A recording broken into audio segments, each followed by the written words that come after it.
राहुल और प्रियंका की संभल जाने की सारी कोशिशें नाकाम। गाजीपुर बॉर्डर से वापस लौटे दिल्ली। राहुल गांधी ने कहा, विपक्षी नेता के तौर पर संभल जाना उनका अधिकार। गाजीपुर बॉर्डर पर जाम में फंसे लोगों का फूटा गुस्सा। आतिशी ने मयूर विहार में ईवी चार्जिंग स्टेशन का किया उद्घाटन। दिल्ली को अब ईवी कैपिटल के नाम से जाना जाएगा, सीएम आतिशी ने कहा। सीएम आतिशी ने बीजेपी पर कानून व्यवस्था को लेकर बोला हमला। मनीष सिसोदिया ने कहा, अनपढ़ पीएम अपराधी के साथ रहेंगे। दिल्ली सरकार के इलेक्ट्रिक वाहनों को बढ़ावा देने के दावे हुए फेल। पूर्वी दिल्ली में बने कई ईवी चार्जिंग पॉइंट्स खराब। ई रिक्शा ड्राइवरों का कहना, शिपिंग पॉइंट से लेनी पड़ती है बैटरी।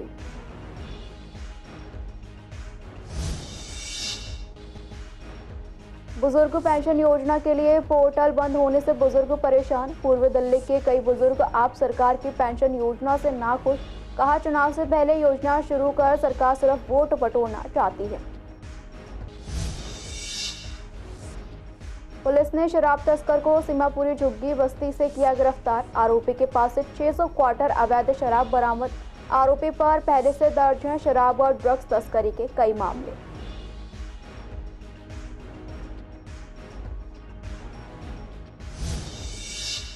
नमस्कार, सीसीएन देख रहे हैं आप। मैं हूं आपके साथ दुर्गा शर्मा। आप सभी का स्वागत है हमारे खास कार्यक्रम पूर्वी दिल्ली खास में। बुलेटिन की शुरुआत करेंगे पूर्वी दिल्ली की कुछ अहम खबरों के साथ। कांग्रेस नेता राहुल गांधी और प्रियंका गांधी की संभल जाने की सारी कोशिशें नाकाम हो गई। पुलिस ने गाजीपुर बॉर्डर पर ही उनका काफिला रोक दिया। करीब 1 घंटे तक उनका काफिला रुका रहा, जिसके बाद वो वापस दिल्ली लौट गए। राहुल और प्रियंका को संभल जाने से रोकने के लिए पुलिस ने कड़ी सुरक्षा व्यवस्था की थी। इस दौरान राहुल गांधी ने कहा, हम संभल जाने की कोशिश कर रहे हैं, लेकिन पुलिस इजाजत नहीं दे रही। विपक्षी नेता के तौर पर जाना मेरा अधिकार है, लेकिन फिर भी वो मुझे रोक रहे हैं। वहीं सांसद प्रियंका गांधी ने कहा, राहुल गांधी नेता प्रतिपक्ष है और वो एक संवैधानिक पद पर है। ऐसे में वो संवैधानिक अधिकार से वहां जाना चाह रहे हैं तो उन्हें जाने देना चाहिए। बता दें कि हिंसा प्रभावित संभल में 10 दिसंबर तक बाहरी लोगों के आने पर प्रतिबंध है। रोक के बावजूद राहुल गांधी संभल जाकर हिंसा में मारे गए लोगों के परिजनों से मिलना चाहते थे। इस दौरान पुलिस और कांग्रेस कार्यकर्ताओं के बीच तीखी नोक-झोंक भी देखी गई। वहीं इन सबके बीच आम जनता घंटा भर भीषण जाम में फंसी रही, जिसका असर भी देखने को मिला। दरअसल कई लोग कांग्रेस कार्यकर्ताओं पर ही नाराज हो गए और हाथापाई की नौबत तक आ गई। यहाँ जनता और कांग्रेस कार्यकर्ताओं के बीच मारपीट जैसे हालात बन गए। कई लोगों ने इस दौरान कांग्रेस कार्यकर्ताओं को भी थप्पड़ जड़ दिए। संभल जाने की कोशिश कर रहे हैं, पुलिस मना कर रही है, अलाउ नहीं कर रही है। एज एलओपी मेरा अधिकार बनता है कि मैं जा सकता हूं, मगर तब भी वो मुझे रोक रहे हैं। मैंने कहा है कि मैं अकेला जाने को तैयार हूं, पुलिस के साथ जाने को तैयार हूं, मगर उन्होंने वो भी बात एक्सेप्ट नहीं की और अब कह रहे हैं कि कुछ दिनों में अगर हम वापस आएंगे तो फिर वो हमें जाने देंगे। ये एक्चुअली जो एलओपी के अधिकार हैं उसके खिलाफ है। मुझे अलाउ करना चाहिए। ये कॉन्स्टिट्यूशन के खिलाफ है। हम सिर्फ संभल जाना चाहते हैं, देखना चाहते हैं वहाँ क्या हुआ, लोगों से मिलना चाहते हैं, मगर हमारा जो कॉन्स्टिट्यूशनल अधिकार है, मेरा जो कॉन्स्टिट्यूशनल अधिकार है, उसको मुझे दिया नहीं जा रहा। संभल में हुआ है वो गलत है। राहुल जी नेता प्रतिपक्ष हैं, उनके संवैधानिक अधिकार होते हैं, वो बाकी लोगों से अलग होते हैं, उनको रोका नहीं जा सकता। इस तरह से उनका संवैधानिक पद है, संवैधानिक अधिकार है कि उनको अलाउ किया जाए कि वो पीड़ितों से मिलने जाएं। उन्होंने ये भी कहा कि मैं अकेला चले जाऊंगा, यूपी की पुलिस के साथ मैं अकेला चले जाऊंगा, मुझे अकेला ले जाइए। वो भी करने के लिए तैयार नहीं है। पुलिस वालों के पास कोई जवाब नहीं है। शायद उत्तर प्रदेश की स्थिति क्या ये है कि आप इतना भी नहीं संभाल सकते, तो फिर आप इतना गर्व से क्यों कहते हैं कि लॉ एंड ऑर्डर आपने संभाल रखा है यूपी में? पूर्वी दिल्ली के गाजीपुर फ्लाईओवर पर इस वक्त हम मौजूद हैं। यहाँ पर राहुल गांधी का जो काफिला है वो रोका हुआ है। कुछ लोग हैं कांग्रेसी, उनसे बात कर। सर, कब से रोका हुआ है यहाँ पर? यहाँ पर आधे से पौना घंटा, 1 घंटा होने वाला है। जो राहुल जी का जब काफिला यहाँ से निकला है तो गाजीपुर बॉर्डर पे आपके सामने ये सारा काफिला रोक दिया है, जिसमें हमारी क्या नाम है, सांसद वायनाड की हमारी प्रियंका गांधी जी और राहुल जी भी हैं, और साथ में वैसी गुणगोपाल जो हमारे ऑल इंडिया के महासचिव हैं वो भी सारे साथ में, और भी कई यूपी के नेता हैं जैसे इमरान मसूद साहब और कई लल्लू सिंह जो पूर्व अध्यक्ष थे। ये देखिए जिस हिसाब से संविधान की धज्जियाँ उड़ रही हैं। एक शहर में जाने के लिए हम मानते हैं वहाँ पर इतनी हिंसा हुई है, 4 लोग मरे हैं, उनका हालचाल पूछने का राहुल जी आ रहे हैं। वहाँ पर जाकर राहुल जी ने कोई बंदूक तो चलाने देनी या कोई किसी से मिस हैपनिंग तो करनी देनी, एक सतावना देनी है परिवार को, और उसके ऊपर भी ये राजनीति कर रहे हैं योगी और मोदी मिलके। तो ये बहुत ही दर्दनीय है और इस चीज़ को लेकर हम बहुत ज़्यादा विरोध करते हैं। कितनी देर से यहाँ पर काफिला जो है रुका हुआ है? 1 घंटा कम से कम मुझे हो गया, साथ में हम साथ में आए राहुल जी के साथ। राहुल गांधी को संभल जाने की अनुमति नहीं दी जा रही है और उसके बाद कई प्रयासों किए गए, उसके पुलिस से भी बातचीत की और राहुल गांधी ने ये भी प्रस्ताव दिया कि हम प्रशासन की गाड़ी में जाकर संभल में जो इंसिडेंट हुआ है उनके परिवार वालों से भी मुलाकात करेंगे, लेकिन पुलिस इस पर भी जो है राज़ी नहीं हुई। फिर अब निष्कर्ष ये निकला गया है कि राहुल गांधी को दोबारा जो है दिल्ली वापस जाना पड़ रहा है। वीडियो जर्नलिस्ट महेंद्र बोरा के साथ मोहित शर्मा, सीएसएन लाइव, दिल्ली। राजधानी दिल्ली के मयूर विहार इलाके में दिल्ली के सीएम आतिशी इलेक्ट्रॉनिक व्हीकल चार्जिंग स्टेशन का उद्घाटन करने पहुंची। दिल्ली में आज अलग अलग जगह 25 ईवी चार्जिंग स्टेशन की शुरुआत की गई है। इस मौके पर सीएम आतिशी के साथ पूर्व डिप्टी सीएम मनीष सिसोदिया भी मौजूद रहे। आतिशी ने उद्घाटन के मौके पर मीडिया से बात करते हुए कहा कि दिल्ली की सरकार को शिक्षा, स्वास्थ्य और बेहतर ट्रांसपोर्ट के लिए जाना जाता रहा है, लेकिन अब दिल्ली को ईवी कैपिटल के नाम से भी जाना जाने लगेगा। पिछले 7-8 सालों से दिल्ली प्रदूषण की मार झेल रही है, जिसे दूर करने के लिए दिल्ली सरकार हर संभव प्रयास करेगी।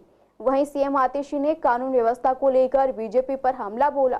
सिसोदिया ने मंच से जनता को संबोधित करते हुए पीएम को अनपढ़ कह डाला और कहा कि पढ़े लिखे लोग राजनीति में होते तो इलेक्ट्रॉनिक व्हीकल चार्जिंग स्टेशन बनवाएंगे और उन लोगों को सुविधा मुहैया कराएंगे। अनपढ़ पीएम होगा तो अपराधी साथ रहेगा और वही लड़ेंगे। और क्या कुछ कहा, सुनिए।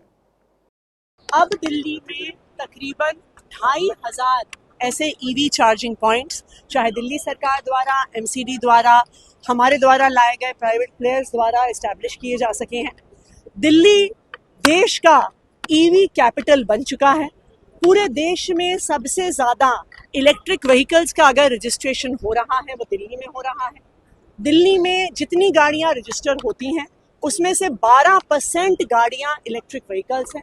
अभी रिसेंटली हमने अपनी इलेक्ट्रिक व्हीकल पॉलिसी को फिर से रिन्यू किया है, जिसमें 2 व्हीलर्स 3 व्हीलर्स को जो सब्सिडी मिलती है, उसके अलावा जो भी इलेक्ट्रिक गाड़ियां खरीदी जाती हैं उन्हें रोड टैक्स में भी छूट मिलती है। दिल्ली सरकार ने इलेक्ट्रिक वाहनों को बढ़ावा देने के लिए बड़े वादे किए, लेकिन पूर्वी दिल्ली के जनता को चार्जिंग पॉइंट्स की सुविधा नहीं मिल पा रही। ई रिक्शा ड्राइवरों का कहना है कि कड़कड़ुमा और सीबीडी ग्राउंड में चार्जिंग पॉइंट तो हैं, लेकिन खराब होने और पूरी सुविधा ना होने के कारण उन्हें शिपिंग पॉइंट्स से ही बैटरी लेनी पड़ती है, जिसकी वजह से कभी कभी उन्हें काफ़ी लेट भी हो जाता है। वहीं क्रॉस रिवर मॉल के पास बने चार्जिंग पॉइंट हैं, लेकिन वहाँ स्कूटी को 1.5 घंटे से भी ज़्यादा समय लगता है चार्ज होने में, और 1.5 घंटे बाद भी स्कूटी की बैटरी 80% तक ही चार्ज हो पाती है।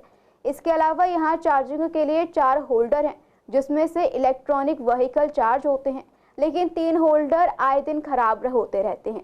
दिल्ली सरकार को इलेक्ट्रॉनिक वाहनों की चार्जिंग पॉइंट्स की सुविधा में सुधार करना चाहिए, ताकि लोगों को इलेक्ट्रॉनिक वाहनों का उपयोग करने में आसानी हो। देखो, सबसे बड़ी कस्टमर की जो ईवी चार्जिंग की प्रॉब्लम है ना, वो ये है कि जितनी गाड़ियां हैं वैसे चार्जर नहीं है पूरी दिल्ली एनसीआर में। 2 दिन पहले मैं चांदनी चौक गया था, लाल किला, चांदनी चौक, चावड़ी बाज़ार, वहाँ मेरी बैटरी डाउन हो गई थी, तो कोई चार्जर अवेलेबल नहीं है वहाँ पे। हालांकि इनका टाई अप है एथर के साथ, वीडा का और एथर का टाई अप है, लेकिन टाई अप वाले चार्जर भी वहाँ नहीं है, और जो है वो ख़राब पड़े हैं। मतलब 100% चार्जरों में से 50% तो चार्जर ही ख़राब पड़े हैं। फास्ट चार्जर है ये, 1.5 घंटे में चार्ज कर देती है पूरा, दोनों बैटरी 1.5 घंटा कम से कम लगता है। जैसे ये रहा मेट्रो के सामने, मेट्रो मॉल के सामने काकाडूमा है, ये हर जगह मिलती है। नहीं, ऐसा कुछ नहीं। अब ज़्यादा ही मिलती है अब एकदम। ये इसमें ऑलरेडी 15 डॉग भरे हुए हैं, मतलब लगे हुए हैं। इनमें 15 में से 14 डॉग में बैटरी होती है। इसमें 3 तरह की बैटरी है, येलो, ग्रीन और रेड। इनका एवरेज अलग अलग है, तीनों का प्राइस भी अलग अलग है। ये कॉमर्शियल व्हीकल के लिए है, कोई पर्सनल लेना चाहता है पर्सनल व्हीकल के लिए भी है। ऐसे कि स्कूटी है, ई रिक्शा है, लोडर वगैरह है, पर जितना परसेंटेज के हिसाब से बैटरी जितना यूज़ करते हैं उसके हिसाब से ही करती है, अपने आप कटता है ऑटोमेटिकली। ये NFC के उस पर यूज़ करता है। 4 साल से ज़्यादा समय से पेंशन बंद करने के बाद चुनाव से महज 2 महीने पहले आप सरकार ने बुजुर्ग पेंशन योजना फिर से शुरू की, लेकिन पोर्टल नहीं खुलने की वजह से बुजुर्ग इस योजना में अपना नाम दर्ज नहीं करवा पा रहे। बता दें, संवाददाता से बात करते हुए शंकर नगर निवासी लज्जू ने बताया कि करीब 4 से 5 बार मैंने अपने कागज वृद्धा पेंशन योजना के लिए जमा करवाए हैं, लेकिन हर बार मुझे कह दिया जाता है कि अब कोई फायदा नहीं है, क्योंकि विधायक कार्यालय पर जब मैं पहुंची तो वहां भी फार्म भरने का काम बंद हो चुका था। बुजुर्ग लज्जू ने आगे बताया कि विधायक कार्यालय पर जाने के बाद मुझे पता चला कि साइट बंद हो चुकी है, इसलिए आवेदन नहीं हो पा रहे हैं। वहीं मौके पर मौजूद एक और बुजुर्ग ने कहा कि सरकार ने यह योजना चुनाव से पहले निकाली है ताकि हम जैसे वृद्धा लोगों का वो लोग दल जीत सके, लेकिन मेरी पेंशन इस बार भी नहीं बन पाई है। मैं इस योजना से नाखुश हूँ। बोले कुछ ना बेटा, जमा कर दें और फिर यूँ कह दे जी आपके कागज रद्द हो गए। जमा कराने गए, उनने वहाँ भेजेगी तक कॉलोनी, वहाँ 1000 आदमी को सबसे मना कर देगी, नुक जाओ अपने घर जाओ, जब टाइम आवेगा जब बुलाएंगे। कई बार 6-7 बार कागज जमा कर दिए लड़के ने, लैपटॉप पे ऑनलाइन भी करे, नहीं बनती। दरबस कोई दिए मैंने पिछले साल, पूरे कागज नहीं बना। पेंशन क्या, हमारा तो 1.5 साल पहले जो है, 2 साल पहले जब ये आम आदमी पार्टी में था वाजपेयी, तब फार्म भरा था हमने। 1.5 साल तक पेंडिंग पड़ा रहा कि अभी पेंडिंग पड़ा है। बाद में 1.5-2 साल पीछे कह दिया कि रिजेक्ट हो गया जी। अभी जो नए ताज़ा अभी जो मैंने ताज़ा कोई नहीं भरा किसी तरह का, कोई भरोसा तो है ना इन लोगों का है। और केजरीवाल सरकार तो बिल्कुल बेकार है। मैं नाखुश हूँ, बिल्कुल नाखुश हूँ मैं। ये देने वाले ही नहीं है। शादरा जिला की AATS की टीम ने सीमापुरी झुग्गी बस्ती में शराब बेचने वाले तस्कर को गिरफ्तार किया है। गिरफ्तार आरोपी के पास से भारी मात्रा में अवैध शराब बरामद हुआ है। DCP प्रशांत गौतम ने बताया कि गिरफ्तार आरोपी की पहचान सौरभ कुमार के तौर पर हुई है। सौरभ के खिलाफ पहले से ही शराब और ड्रग्स तस्करी का मुकदमा दर्ज है। मिली जानकारी के मुताबिक टीम को सूचना मिली थी कि सीमापुरी की झुग्गी बस्ती में एक युवक शराब बेच रहा है। सूचना मिलते ही पुलिस की टीम मौके पर पहुंची और आरोपी को पकड़ लिया।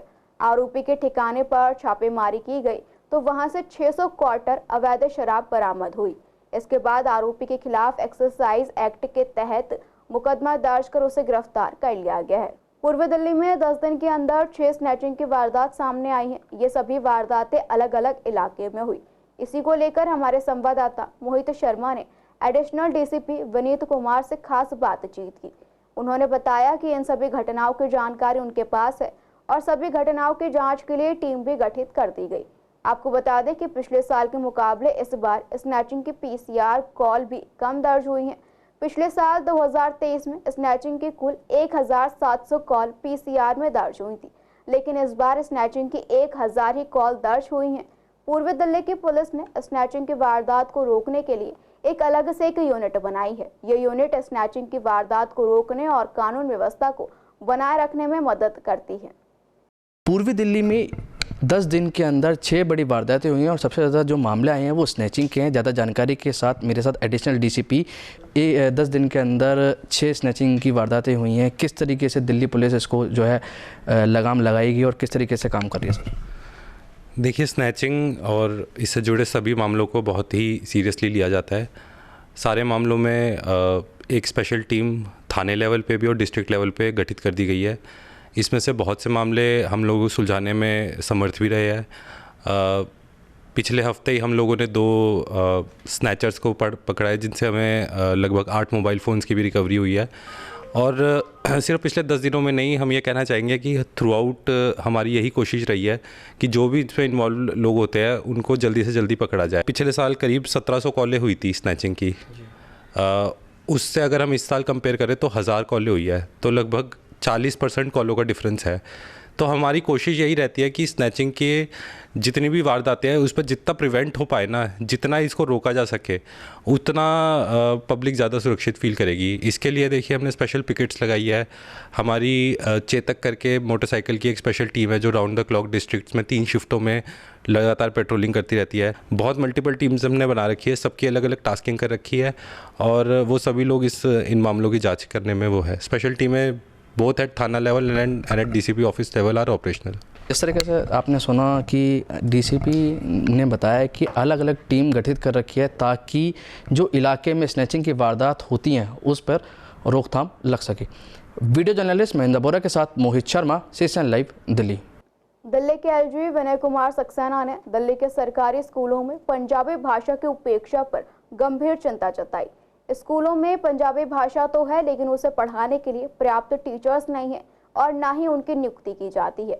इसको लेकर CCN संवाददाता ने सिख समुदाय के लोगों से बात की। उन्होंने बताया कि सरकारी स्कूलों में बच्चों को उनकी पसंद के मुताबिक उर्दू, संस्कृत और पंजाबी में भी कोई एक भाषा पढ़ाई जाती है। संस्कृत के लिए तो स्कूल में टीचर्स अवेलेबल हैं, लेकिन पंजाबी भाषा के लिए टीचर्स की कमी है। पंजाबी भाषा भी हमारे लिए अहम भाषा है। हम बच्चों को पंजाबी लैंग्वेज दिलवाते हैं लेकिन स्कूलों में वो पढ़ाई नहीं जाती। घर में बच्चों को कितना ही पढ़ाया जा सकता है। वहीं पेरेंट्स का कहना है कि अधिकतर सिख इसलिए अपने बच्चों को प्राइवेट या फिर सिख स्कूलों में पढ़ाना प्रेफर करते हैं ताकि वो अपनी मातृभाषा से जुड़े रहें और सरकारी स्कूलों में पंजाबी भाषा पढ़ाने के लिए पर्याप्त सुविधाएं और टीचर्स नहीं हैं।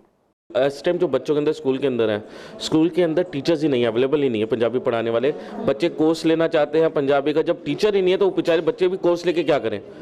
बच्चे कोर्स लेना चाहते हैं, पंजाबी सीखना चाहते हैं, पर टीचर ना होने की वजह से बच्चे इस टाइम पंजाबी से बहुत दूर होते चले जा रहे हैं। तो घरों में जो है बच्चे लैंग्वेज यूज़ करते हैं पंजाबी या फिर नहीं? देखो, घरों में तो हम कोशिश करते हैं बच्चों के साथ पंजाबी में बात करते हैं, बच्चे पंजाबी में बात करते हैं। दूसरा, पहले एक कोशिश ये होती थी, पंजाबी एकेडमी की तरफ से एक फैकल्टी थी वो अपॉइंट की जाती थी, तो आज के टाइम में फैकल्टी भी नहीं अपॉइंट हो पा रही है पंजाबी एकेडमी की तरफ से। जो टीचर अपॉइंट करते थे और वो कहीं पे एक जैसे गुरुद्वारा हो गया, कोई जगह ले लिया, वहाँ पे बच्चों को पंजाबी सिखाते थे।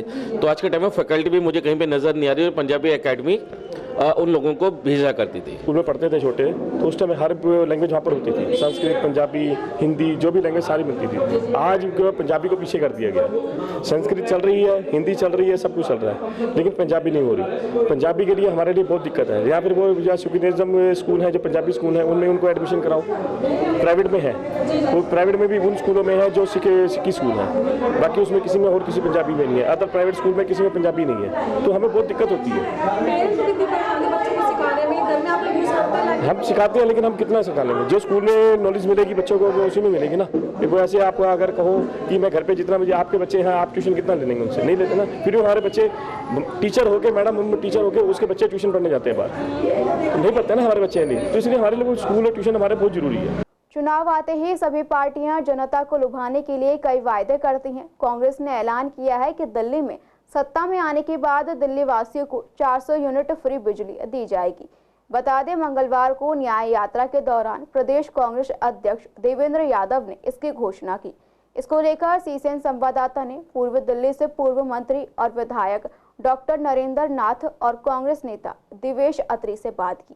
डॉक्टर नरेंद्र नाथ ने कहा कि प्रदेश अध्यक्ष की बात सच है। कांग्रेस की सत्ता आने के बाद बिजली सस्ती नहीं करेंगे, बल्कि ई-रिक्शा के रजिस्ट्रेशन में हुई धांधली को भी दूर किया जाएगा।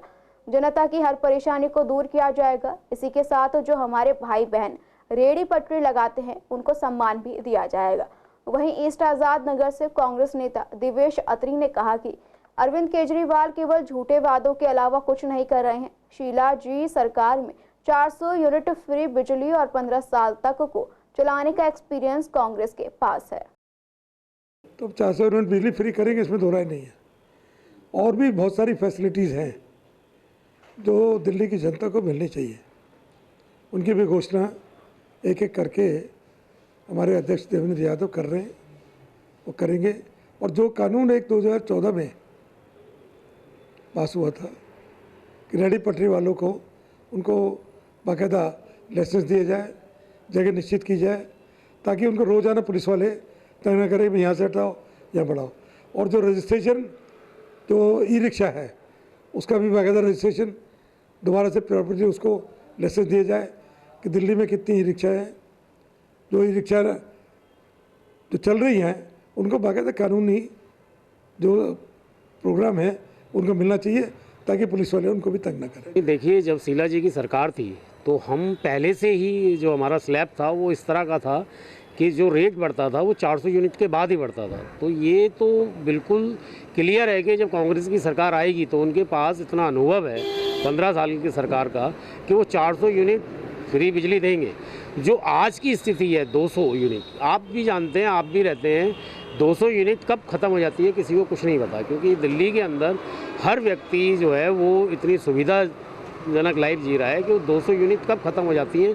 और उसके बाद जो स्लैब है वो इतना महंगा है कि वो 200 यूनिट भी बहुत महंगी पड़ती है लोगों को।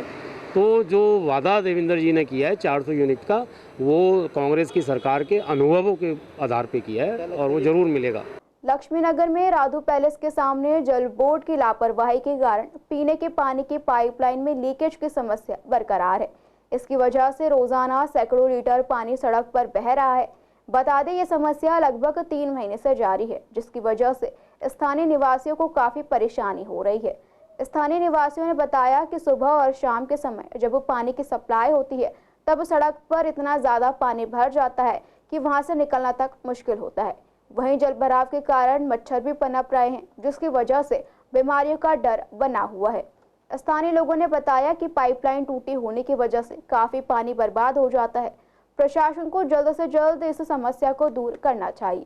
बता दें, लक्ष्मीनगर इलाके में सीवर और गंदे पानी की समस्या इलाके के विधायक अभय वर्मा ने विधानसभा में उठाई। उन्होंने कहा कि जनता की शिकायतों को दूर नहीं किया जा रहा है।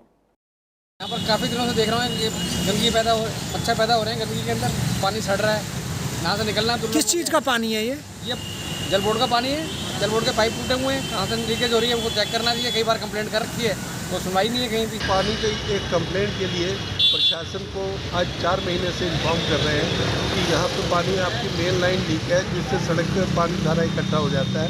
प्रशासन के बावजूद और LG को लेटर देने के बावजूद, न्यूज़पेपर्स में आने के बावजूद किसी भी अधिकारी के कान में छू नहीं गई। पिछले 3 महीने से आपके जेई साहब यही है अरुण जी, उनको कितनी बार बोला है। अब उन्होंने मेरे को ये कहा था कि टेंडर निकल गया है, मगर टेंडर निकले हुए 10 दिन हो गए, कोई सुनवाई नहीं है, कोई कुछ नहीं है। पूर्व दिल्ली की सफाई व्यवस्था चरमराई हुई नजर आ रही है। कहीं पर सफाई व्यवस्था अच्छी है तो कहीं सफाई के नाम पर खानापूर्ति की जा रही है। दरअसल पूर्वी दिल्ली के विश्वास नगर और शादरा के इलाकों में गंदगी का अंबार लगा हुआ है। बता दें, यहाँ पर रोजाना सफाई तो की जा रही है, लेकिन सफाई के बाद कूड़ा इकट्ठा कर एक जगह पर छोड़ दिया जाता है, जिसे कभी कभार ही उठाया जाता है।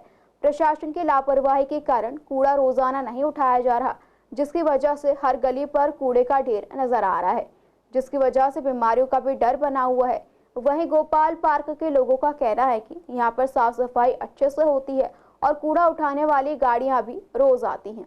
व्यवस्था पूरी है और साफ सफाई भी पूरी हो रही है और रेगुलर RW यहाँ की बहुत एक्टिव है, ध्यान रखा जाता है। जरूरी नहीं है कि गलियों में घूमना, जरूरी है काम होना, और यहाँ काम हो रहा है। तो MCD की गाड़ियाँ जो आती हैं आपके साथ? हाँ, MCD की गाड़ी रेगुलर आती है और इवन अभी तो मैंने देखा है, जो मेरे को घर से भी पता चलता है क्योंकि हम लोग तो ऑफिस में ही रहते हैं, कि दिन में 2 बार भी आ जाती है। और बाकी गोपाल पार्क के अंदर तो साफ़ सफाई हमारी ठीक है। थोड़ा सा पार्क में थोड़ा हम चाहते हैं कि पार्क में काम थोड़ा ठीक हो जाए। पार्क में ना थोड़ा गंदगी ज़्यादा है, मतलब ठीक नहीं है जिसको कहते हैं, तो वो हम चाहते हैं कि पार्क में सफाई हो जाए, पार्क ठीक हो। तो तकरीबन ठीक है, ऐसी बात नहीं है कि कूड़ा वगैरह उठता रहता है। सुधार करने की जरूरत है? नहीं, गलियाँ कुछ बनने के लिए हैं। ये ज्ञान पार्क से चंद्रनगर जा रही है, ये रोड टूटी पड़ी हुई है, इसको ठीक करवाना है। भाई हमारे गोपाल पार्क की कुर्सियाँ हालत बहुत ख़राब थी। कल RW के फंड से उन कुर्सियों को रिपेयर कराया गया और 4-5 हज़ार रुपये का खर्चा करके 12 लोगों को बैठने का इंतजाम किया, जो कि आज तक कभी हुआ नहीं। कारपोरेशन ने कोई काम नहीं कराया, सब अपने फंड से हम लोग करवा रहे हैं। MCD का है या DD का? MCD का है, लेकिन उसमें हालत बहुत ख़राब है, कोई देखने वाला। फिलहाल पूर्वी दिल्ली खास में इतना ही। खबरों के लिए बने रहिए CCN लाइव के साथ।